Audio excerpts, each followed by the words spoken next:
Alright guys, put on the new wheel. First step, you're going to want a small flathead screwdriver or an Allen wrench. There's going to be pins on each side here.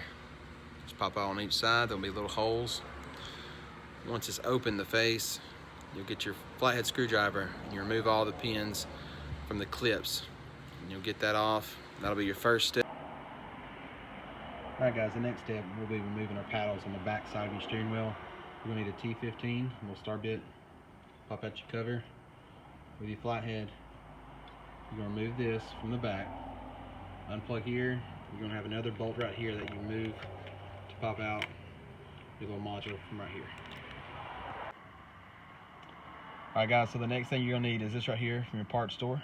This will take off your main bolt. Once you take this out, there's a bracket right here. It has 3 bolts right here. You're going to take this out and reapply it to your new wheel. And then you put your new modules back in, bracket it back on. That is your next step. Then we're going to start plugging everything in.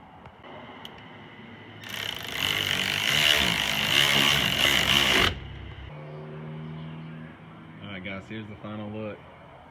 So once you put your paddles back on, clip them through the center. Make sure your clips and everything are not in the way of the module for it to pop back in. And you're good to go. Looks killer, man. Appreciate you guys for watching.